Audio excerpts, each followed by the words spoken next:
My manager looked me dead in the eye and said, "Kira, we're restructuring. Pack your things by Friday."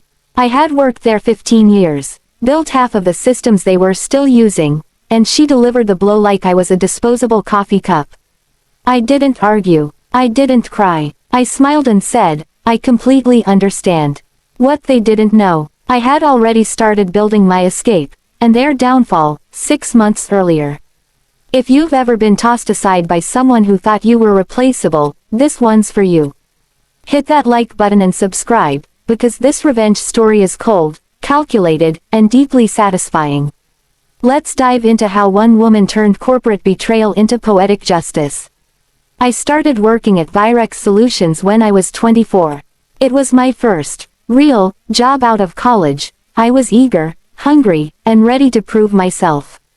For 15 years, I built myself into one of the most reliable, skilled, and trusted people on the tech team. I built their client onboarding platform from scratch, automated their internal systems, designed security protocols. I even fixed my manager's laptop more times than I could count. And for all that work, I was never promoted once. Every year, I was promised, "Next quarter, we'll review your pay." Every performance review, I got glowing remarks followed by, "Nothing." But I stayed, because I believed in loyalty. I believed that eventually, someone would notice. Spoiler, they noticed, but not in the way I hoped. My manager, Leslie, joined the company 5 years after me. She was slick, the kind of person who took credit for ideas she didn't come up with and somehow always ended up in the spotlight. She didn't understand the tech, but she knew how to speak the language of executives, and that gave her power. Over the years, I became invisible in her eyes. Just another worker bee. Then came the meeting. It was a Wednesday. HR pinged me. "Meeting at 2 p.m., please bring your laptop." That's never good. I walked into the conference room. Leslie was there. So was Martin from our. He looked uncomfortable. She didn't. Leslie smiled like she'd just won a prize. "Kira," she said, "after 15 years, we're restructuring your position. Your services will no longer be needed. Please clean out your desk by Friday." Just like that. No warning. No explanation. No gratitude. I stared at her. My heart was racing, but I kept my face calm. I smiled, a polite, practiced smile, and said, "Completely understand." Because I did. See, what they didn't know, is that I'd seen this coming. About 6 months earlier, I'd noticed something strange. Leslie started asking me to document every single thing I did, for transparency. She wanted access to my admin tools, my server logs, my project notes. It didn't take a genius to realize what was going on. She was preparing to let me go. Probably to bring in someone cheaper, maybe a friend of hers. But she wanted my knowledge first. So I played the long game.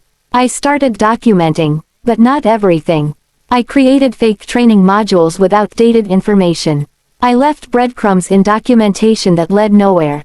I moved sensitive scripts to secure cloud storage under my own encryption. Nothing illegal, just unreadable unless you knew the keys. And I began quietly building my freelance brand. I reached out to former clients who'd loved working with me. Told them I might be available soon. I even created a consulting business, under a different name, and landed 2 side contracts while still working at Virex. When Friday came, I handed in my badge and walked out. They thought I was gone. But here's where it gets good. 3 weeks later, I got a frantic email from one of the junior devs still at Virex. The system I had built, the one that handled all client onboarding, was failing. No one could figure out how to fix it. The documentation didn't make sense. The backup logs weren't working. And Leslie, she was blaming the dev team. Turns out, when you fire your only subject matter expert without a proper handover, things break. 2 more weeks passed. Then one of my new freelance clients, a major account that had previously worked with Virex, told me, "Hey, they're totally falling apart over there." Leslie even tried to poach us back. We said no. You see, word spreads fast in tech. And I wasn't done yet. Because I'd been quietly publishing thought leadership articles under my business name, blog posts, webinars, LinkedIn write-ups. Clients were noticing. Their clients were noticing. Virex was sinking. Eventually, I got a call from Martin at Hour. He wanted to talk. I declined. Then Leslie emailed me. Kira, we're having some issues with the system. Would you be open to consulting? I stared at the email for a long time. And I smiled. My rate, $450 an hour. Minimum 20 hours upfront. No exceptions. She tried to negotiate. I didn't budge. They paid it. I logged in, fixed the critical issues in 3 hours, and left the rest in, pending status, requiring additional modules only I could implement. They paid for 20 hours.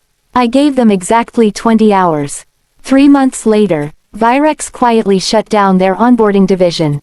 Clients had left. Talent had fled. Leslie, gone. No LinkedIn updates. No press. Me, I now run a 6-figure consulting business. Work from anywhere, and I never have to ask anyone for a raise again. Leslie thought she was cutting dead weight. She didn't realize she'd just removed the backbone of her entire department.